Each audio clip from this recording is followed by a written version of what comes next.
The Boston Celtics are positioned for a seismic strike. Ooh, what could that be? Plus, Jaylen Brown's contract, basically a done deal. Nothing to worry about there. The Celtics did sign a couple of other contracts. It's all right now on the Locked On Celtics podcast. Be ever ready. Recognize the city of champs. Boston, baby, we do what you can't. Locked on number 18, Tatum and Brown, J-team, step back. We gon' wet that and slay teams. Of course, the Celtics, who else could it be? Screaming like KG with the Larry O.B.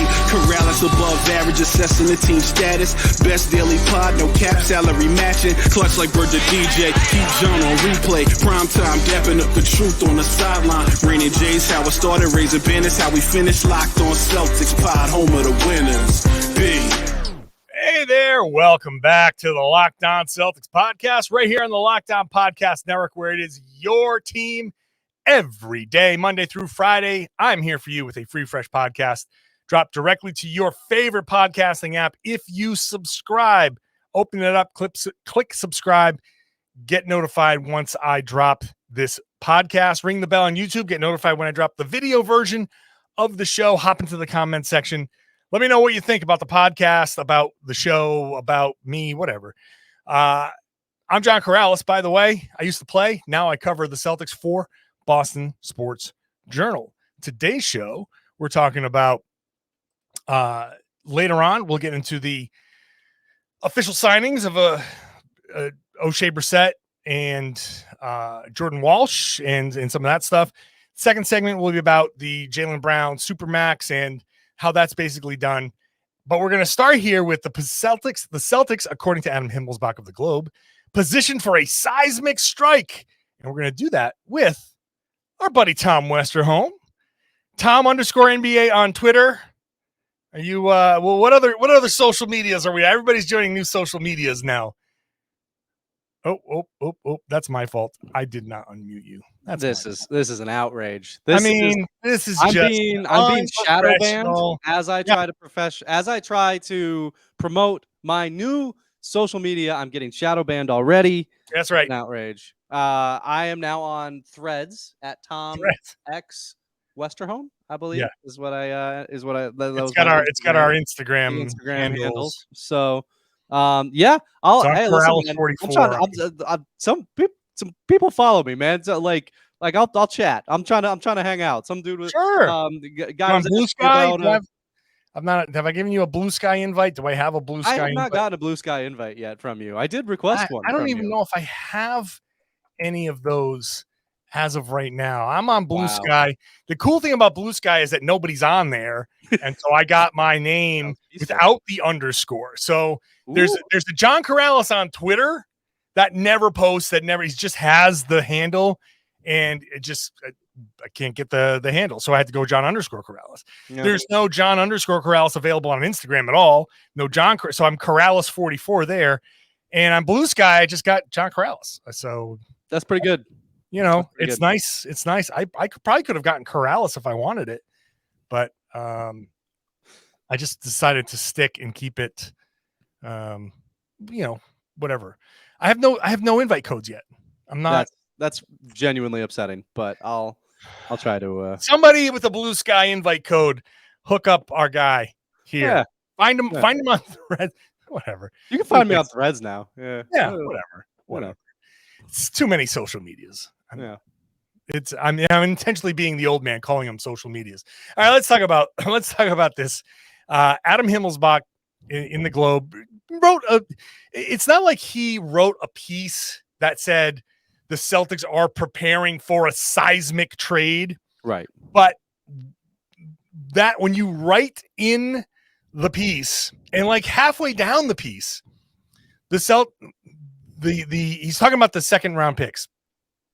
And he's talking about the draft capital. He says the capital will eventually serve as currency in a larger deal, with the Celtics well positioned for a seismic strike, league sources said.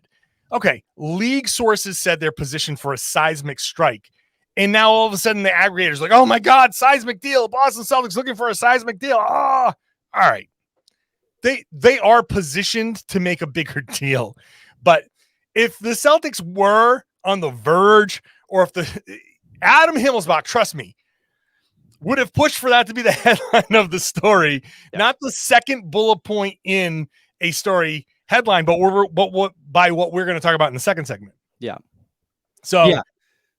I mean, look, like we both know Himmelsbach very well. He's like an excellent reporter who put that at that position in the story for a reason, right? Like it's like, because it's not okay. Because the thing is, the Celtics are positioning themselves for some, like seismic strike fireworks, like whatever you want to call them. Sure. Like they talked about it yesterday. The Celtics, there's something next coming from Brad Stevens and the Celtics. They are in position to do something different. They are something new next. Next, like or this seismic strike. There's no that might not come this summer, right? Because I think one of the things that you see when you look at what the Celtics have put together, and is a lot of draft picks and a ton of future flexibility. Right. They have a lot of different kinds of contracts. They have a ton of different draft picks going forward. They have the ability to trade draft picks and still have draft picks later in the draft. They have the ability to trade 3 first-round picks in the next 3 years and not basically if somebody wants a bunch of picks right now, the Celtics can give them a bunch of picks and still not be in violation of the Stepien rule. Like they have a lot of different options to build, seismic trade packages. Like they are in the position to potentially do that. Also, not for nothing, as this new CBA that's threatening to upend the NBA, that could have ramifications down the road of hey, we really did not want to trade this guy, but we don't have a choice. Otherwise we're going to bump up against X, Y, and Z. Hey, this guy is upset that we had to trade player X, Y, and Z, and now he wants to get traded. Like the Celtics are positioned for all of those eventualities, but you don't know what they're going to be quite yet. So the best way you can prepare for that is to have a ton of different draft picks and a ton of different types of contracts. And that's what Brad has done. He's amassed all these assets, and that's what draft picks are. You always feel weird calling a player an asset, but a draft pick is an asset. That he has all these things that can be packaged and can be, smushed together and can be rearranged. And, just that are just opportunities down the line to capitalize if another team finds itself in a sticky situation. So I do think we talked about it yesterday, they're on the court. There are some issues now that Marcus Smart and Grant Williams are gone. And it does kind of feel like maybe there's, there could be something coming down the road. But even if there's not, I do think the Celtics are still positioned, in the relatively near future to, make a big splash, to do a seismic strike. Yeah.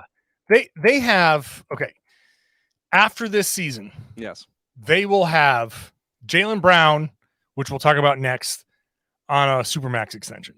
Mm-hmm. They'll have Kristaps Porzingis on his extension, which is going to be about $29 million. Mm-hmm. And they'll have Jayson Tatum on his about $35 million next year. So they have 3 massive contracts. They're probably not going to keep 3 massive contracts. But you combine Porzingis plus Brogdon, let's say, and that's $50 million, $51 million. Mm-hmm. Well, now you're in, I don't know, who might be asking for a trade? Joel Embiid, Giannis Antetokounmpo. I've never wanted anything more than for you personally to have to cover Joel Embiid day to day. Let me tell you something. I just mentioned the two complete polar opposites of coverage for me, because no secret, not a big fan of Joel Embiid. However, I am a fan of Giannis Antetokounmpo. Yes, you are. Yes, mainly, and one of the big advantages would be I can ask questions in Greek, and he can answer questions in Greek, and I can sit there in a scrum and get my exclusive Q&A in the middle of everything and just start asking him. I could spend 5 minutes asking him questions in Greek and getting the answers and be like, suckers, I'm not transcribing this for nobody. This is between me and him. But the point of it is the Celtics do have the ability to match salaries for a big name. Yes. Who might say, Luka Doncic. Maybe Luka's like, you know what? Kyrie's driving me bananas. I'm out. they have opportunities to make, when you say seismic deal, you have the contracts to make it work, and then draft picks like crazy to make it work. So are they well positioned? And this is the key point here. This league sources said. So somebody, I don't know if it's with the Celtics or outside the Celtics. When you say league sources, I mean, that's kind of a catch-all. Yes. But somebody, and I'm assuming it's not Brad, right, said, well, look, the Celtics, they're in position. Somebody told him, and that's something that you throw into a piece, but it's not reporting of the Celtics are doing this because they want to do X. So are the Celtics positioned for a seismic strike? Of course they are. Mm-hmm. Are the Celtics doing this with the intent of we're doing this because we're going to target this big? I don't know that that's exactly it. They're just putting themselves in a position should that become available. And if it doesn't, then you switch, you pivot.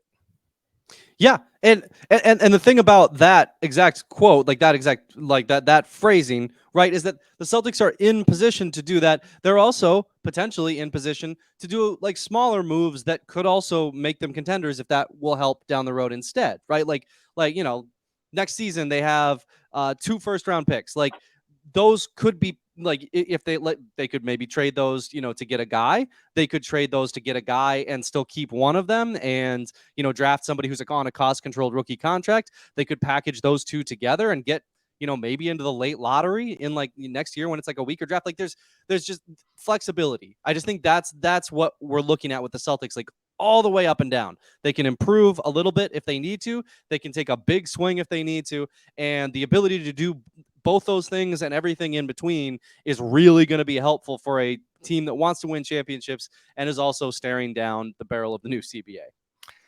Jaylen Brown getting a supermax is part of this whole thing. Yep. So let's fold that into the conversation in just a second. First, today's show brought to you by BetterHelp. BetterHelp is a very convenient way to begin your journey towards therapy.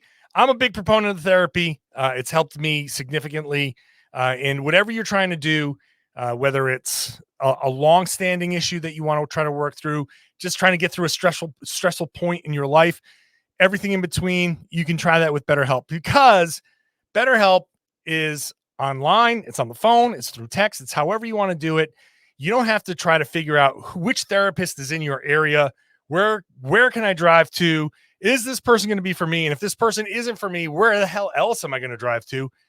You don't have any of that stuff with BetterHelp. BetterHelp is all online, convenient, and what you do is you fill out a questionnaire. It matches you with a licensed therapist to kind of try to find the best fit for you.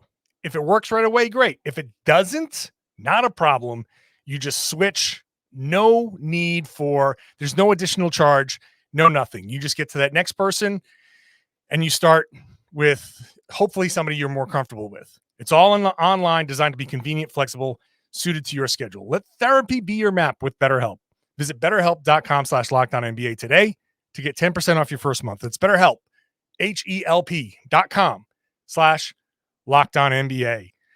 This is the Friday Locked On Celtics podcast. I'll be back on Monday with a Mailbag Monday. So johnkaralis.com/mailbag, johnkaralis.com/mailbag for your questions for Mailbag Monday.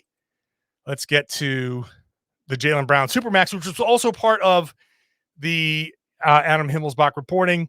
I've had conversations as well, basically saying no problem, no issue. There's other things have taken precedence with the Celtics. Because this deal is, hey, is this going to be the max? Yep, it's going to be the max. Don't worry about it. Then Jaylen's agent, who handles other players, can say, I'm going to go deal with more complicated stuff first. The Celtics say, no problem. We're going to go deal with our more complicated stuff first. Grant Williams, all this other stuff. We'll reconvene later. We'll hammer out the finer points. Not a big deal. That's where we are with Jaylen Brown. I was wondering with the possibility of, well, maybe you can dip into the take a little bit less and take advantage of the 10% raises in the cap, they apparently are not going to do that. They're not going to mess around with that. Don't play games. Full supermax. To me, that's fine. Makes sense, Tom. You're the whole. Thank you. The whole concept behind this team, right, is that there are two superstar wings, and those two superstar wings could potentially bring you to the could potentially win a title.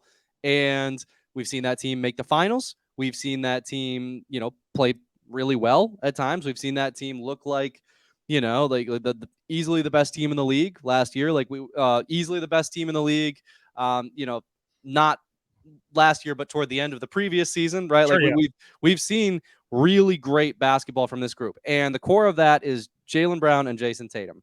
And I mean, look, I think it's not exactly a secret who the Celtics like number one superstar is, but their number two guy is also extremely important in everything, in winning games, in all of the future flexibility stuff that we just talked about in the last segment. All this stuff, like Jaylen Brown is super, super important. So you supermax him. It's just kind of that simple to me. I think if you start getting finicky with this stuff, I just don't like. There's some benefit in terms of like tax savings and that kind of thing, but at the end of the day, like you risk offending somebody who has some reason to be offended with the organization, with all the Kevin Durant stuff and all the trade rumors that he's always been involved in. Like, you risk offending him further. So if you just don't do that, if you just say, here's your money, man, you're awesome, we appreciate you, there's nothing saying that he's going to spend the entirety of that contract in Boston, but it does tell him, like, hey, we value you, we think that you're important, we think that everything that you bring to the table matters, and yeah, here's your money. Let's let's get after it. Yeah.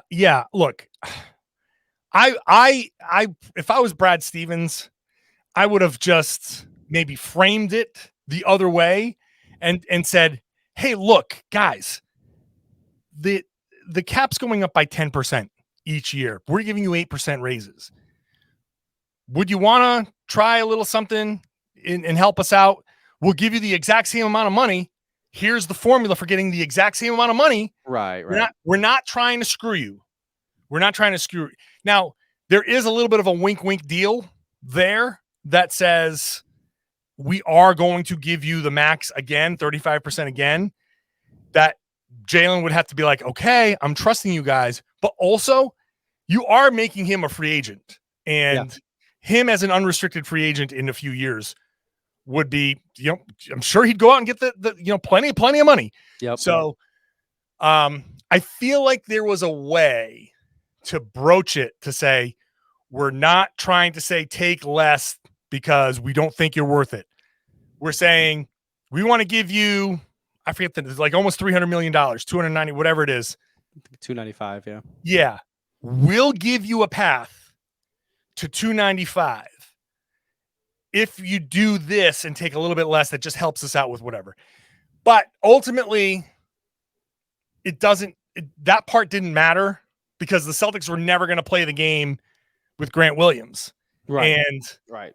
My reasoning for saying to Jaylen and his agent, hey, look, let's fudge the numbers. You still get 295, but if you help us save a couple million here, we'll wink, wink.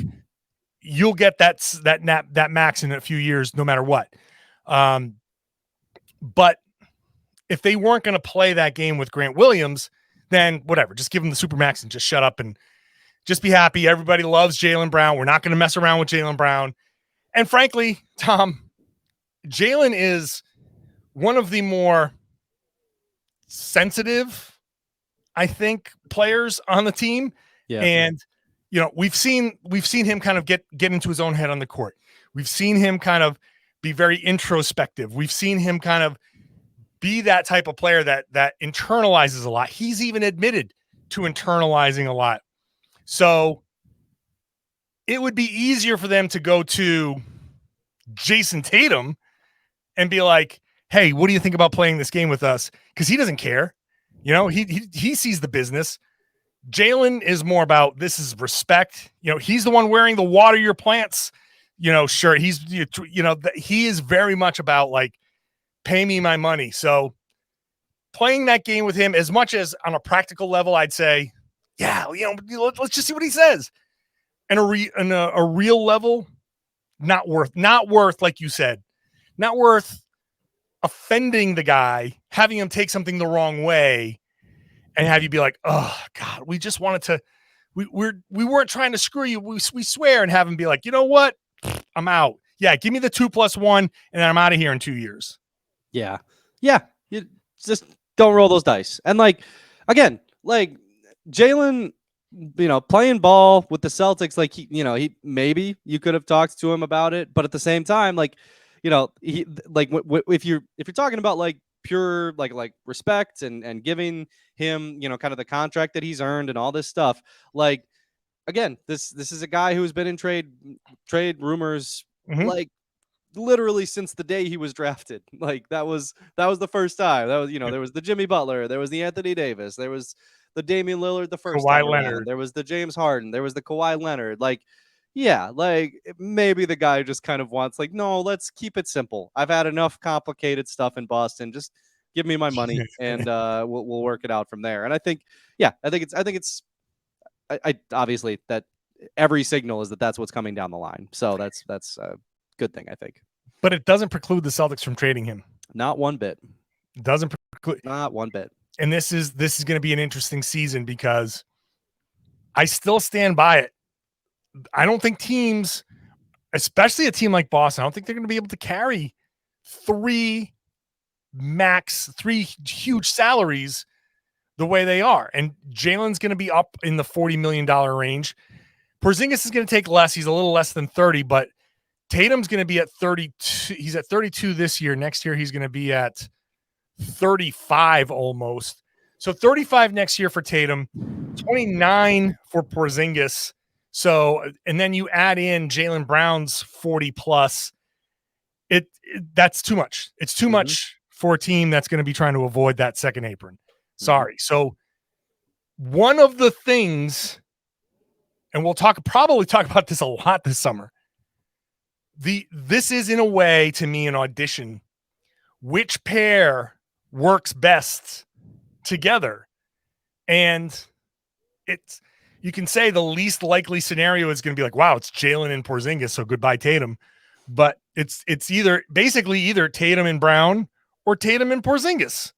That's basically, if you can, and hey, injuries and all that stuff, there's a lot at play here. But my feeling right now, two of those guys are staying for next season. So this season's all about figuring out which two and what can that third guy get in a trade that will help fill up the rest of the roster around those two. That's, to me, what this entire season is. It's about winning a championship, but also it's about which two guys are we keeping and which one plus whichever else is left will help fill out the rest of the roster. Yeah. We'll continue this conversation in just a second. I want to thank everybody for making Locked On Celtics your first listen every day. Check out Locked On NBA. Locked On NBA has got you covered all week long. I host on Wednesdays with Jake Madison. All the big stories around the league. We'll be talking about Summer League and all that stuff this upcoming week. Victor Wembanyama, apparently there's some issue with him and Britney Spears, his security. I don't know what the hell is going on here. So already drama in Vegas. We'll talk about that on the Locked On NBA podcast. Victor Wembanyama drama. Oh, I didn't even think about that. Yeah. Wow. Tom. Yeah. Thanks, man. All right. So this is the kind of content you get if you follow Tom X Westerholm on Yeah, man. We gotta start putting like all the little logos on the bottom over here. Just Twitter and then our threads and then our Blue Sky and then like just pop up little things over here and there and all over the place. Yeah. I don't want to do any social media anymore. I do it because I have to. I'm doing threads and I'm just like, man, like I would like a place to like talk to people who listen to the podcast. I haven't been able to do that on Twitter. Like, like I would love to chat with people who listen to the pod, but then it's like, But I'm like, if I scroll on it at all, I'm just like, oh no, I didn't miss this one bit. No. Yeah. Yeah. I went, I'm like, oh great. I am ready to leave like Twitter whenever it finally does go away. And then I'm on these other things. I'm like, I don't care to post at all. So anyway, apparently I like to talk more about social media than actually use it. All right. So whatever happens with Jaylen and all that's going to be kind of an underlying theme for this season. In the meantime, the Celtics are going to summer league, and they're going to be bringing one of their new Jesus. What's his name? Jordan Walsh. Jordan Walsh is one of them. The new guy they signed from Toronto. My brain just completely shut down. Delano Banton. Thank you. Mm-hmm. It's a Friday show, man. I need this weekend. A lot going on for me this weekend. So yes, sir. So Banton's going to be part of the summer league team. The Celtics signed O'Shea Brissett officially. They did sign Jordan Walsh officially. One of the first two-way exception deals, a 4-year deal, 3 years guaranteed, 4th year's a team option, total contract worth almost $8 million. That's a nice little payday for a late second round guy, mid-second round guy. I mean, that's a really nice outcome. Hey, no matter what, you're getting almost $8 million. That is life-changing. Yeah. In and of itself, that is life-changing. And then if you don't stick in the league, you don't stick, but it gives you an opportunity. It gives the Celtics incentive to keep him around. Mm-hmm. It gives him that kind of carrot to keep following. Like, hey, I'm getting this guaranteed money, got to earn it. And it to me, it tells me, Tom, that maybe they think a lot of this kid because I think so. He's very clear. It's not a two-way deal. Nope. You know what I mean? It could have been a two-way deal, and it wasn't. They're giving him that commitment. Most notably, this allows him to be available for the playoffs. Mm-hmm. And I doubt that he will be ready by then, but a full season of development for a guy who hangs his hat on defense, you don't know when you're going to be in a series in the playoffs and you say, hey, look, we're up 7 and we've got 45 seconds left to go. We need somebody who's just going to defend his ass off. And when they foul, maybe they'll foul him and whatever, but like you can do substitutions. We just need a dude to defend like a maniac, and maybe he can be that guy. I think that's actually a meaningful part of this contract. I think so too. I think, whether it's, late in the game or whether it's like late in the second quarter and somebody's in foul trouble and you're just like, yeah, we need somebody who's not going to just be like a complete traffic cone. And Jordan Walsh will not be that. Like whatever he is, he might be skinny. He might, like we'll see where his shot's at, but like, he's not going to be a traffic cone, not going to be somebody that you just beat very, very easily. Like he's competitive, he's tough.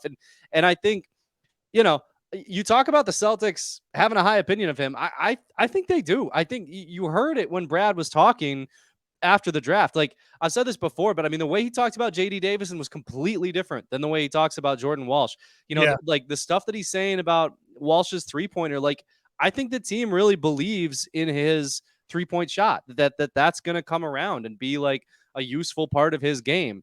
I think, and if it is, I mean, he's a long NBA career kind of guy. Like if he makes threes, like this is not going to be the last NBA contract he gets. Like it's going to be he'll be a very useful player if that's what he can end up doing. So yeah, I'm with you. I think the Celtics kind of think highly of him. And I think, again, like we were talking about, like the CBA landscape, a second round bargain contract, that's incredibly valuable. Like that's worth having a ton of second round picks to take some bites at the apple, because like if one or two of those hits, man, you are just in a phenomenal position in an NBA where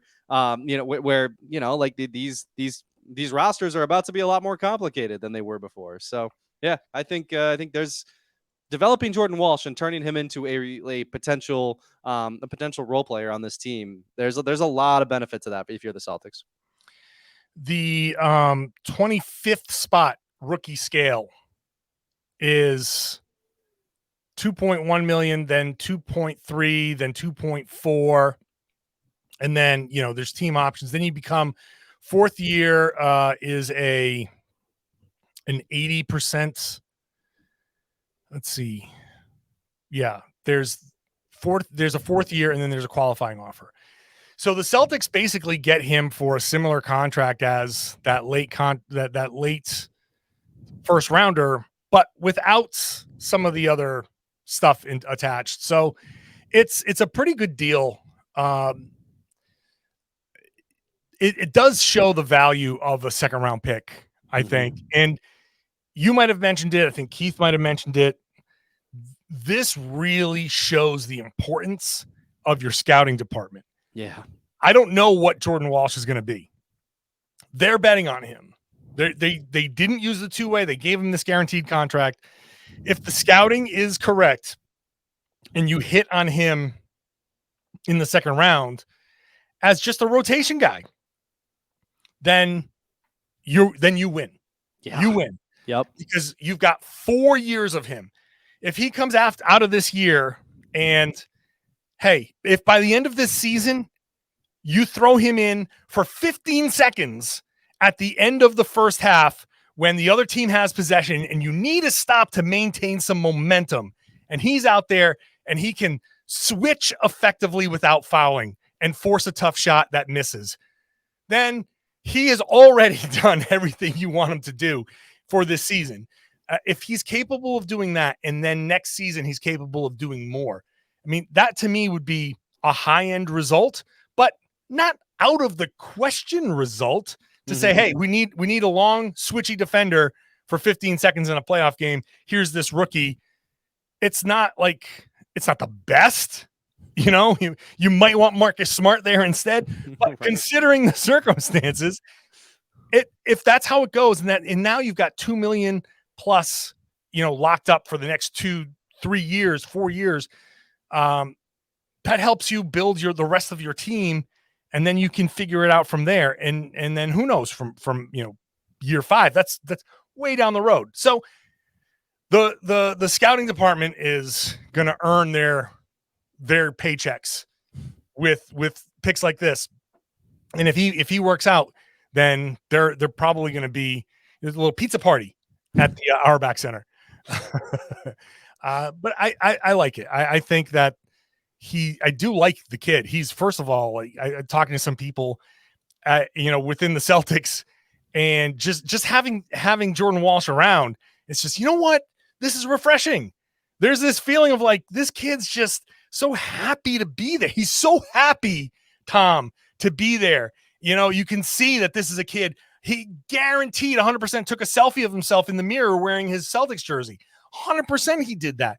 And the coaches on the staff are like, you know what? Yeah, love it. Because you spend a lot of time over the course of a season. You have the Ime stuff. You have all these disappointments. You lose. To have a kid come in, just turned 19 years old, and he's just wide-eyed and happy, like, oh, wow, look at this place. This is awesome. There's you know what? We really are playing a kid's game, and this kid is having a lot of fun. There's just I needed this type of feeling to his attitude. I mean, totally, man. Like you said, imagine that you're on that coaching staff or in that front office, right? And you had to deal with the Ime stuff, which was tense and contentious with players and reporters because everybody wants to know what's going on, and legally you probably can't tell them, but also of course everybody wants to know what's going on. Why did this all happen? And then you go through the year and it's just an exhausting season. There's injuries. There's a new coach who's trying his best. And it's just this whole exhausting season. And then you get this kid in who walks into the practice facility and is like, there are 6 hoops in here. There are 3 courts. This is all. It says 18 on the scoreboard. They're going for the 18th championship. This is awesome. Like I don't know, man. It just like you don't have to tell me twice. Like I've always loved covering, like the younger players. Like they're just Yeah. they're less jaded. They're a little bit more willing to tell their stories. Like their stories are interesting. Like Yeah. and I have zero doubt that Jordan Walsh is going to be exactly that type of that type of player. Like, yeah, I hope it works out, but I'm also like I'm glad there's a guy who's gonna walk into the facility and just be like, oh my goodness, this is awesome. Yeah. You mean they're giving us that food up there? Right. That's all for me. I can ask them for whatever I want. It's very amazing. It really is. I mean, when I say refreshing, it really is. It's just awesome. It's a good kid. He's a good kid. I hope he sticks around. I hope that best case scenario pans out because he's just I just am happy to have somebody like that around. You need that around. All right. Well, I'm happy to have you around, Tom. Hey, appreciate you, man. Oh, Tom_NBA for now on Twitter. If he ever gets, does he even want his Twitter back? I don't know. It's up in the air, man. We'll see. Tom X Westerholm on Threads. That's it. Appreciate you, Tom. Appreciate you, man. I want to say thank you to all of you. Appreciate all of you regular listeners, you everydayers. Thanks for stopping by. So many people coming by, checking out the podcast lately. It's been a crazy week. Hello, Mavs fans. If anybody, lots of Mavs fans in the comments, which, I mean, no one was talking smack. Like, I hope I saw some of the comments. I didn't get to read as many as I normally did, but like, I don't know. Congratulations, Mavs fans. You got a good player. So we're happy to see Grant get to a spot that's going to be good for him. He wants to go to a spot where he can play more. He's going to play more over there. So great. So thanks everybody for your support, for listening. Appreciate you all very much. If you are new, then subscribe, open up your favorite podcasting app, click subscribe, ring the bell on YouTube, subscribe there, get notified when the video drops, hop into the comment section. And if you're an everydayer, I would love it if you share the podcast, tell your friends, tell your family, tell everybody that they should be listening to and watching the Locked On Celtics podcast right here on the Locked On Podcast Network. It's your team every day.